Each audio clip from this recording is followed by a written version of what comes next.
And so what I took from that was Crown Council just establishing its position of clarifying its perspective, along with His Majesty, of their role and relationship with the Rastafarian community and the Rastafarian Church. And so, if ones were to say, His Majesty didn't see himself as deity, I have to ask the same question: did Christ see himself as deity, or did he ask, "Who do you see me as?" These are some of the discussions that we're going to have over the course of my next few lives with E.B. Lyon. It's to delve into these questions and draw a relationship between how Christ is seen and how his name has been used to establish churches, to form holy wars, and to colonize people. So under the Roman Catholic brand, all other offshoots have a similar sort of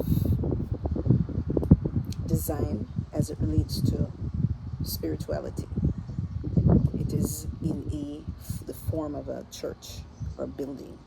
People learn, and then you are supposed to go and practice what you learn, but most times churches aren't used for that reason.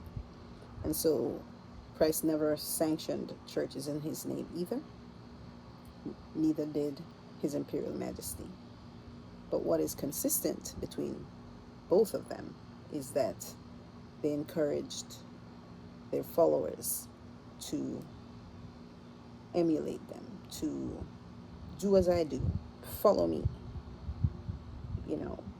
It wasn't worship me, it was follow my example. And the example that His Imperial Majesty set was that of a emperor and a king. What is unique about him in my studies, and I have been sort of investigating the Rastafari faith, what I found interesting about His Imperial Majesty is who he chose to marry and how he went about that in terms of his coronation and coronating Empress Menen along with him. As it relates to his example, there is a very interesting twist about Her Imperial Majesty and their relationship. And the fact that he chose her as his wife and chose to coronate her along with him as an example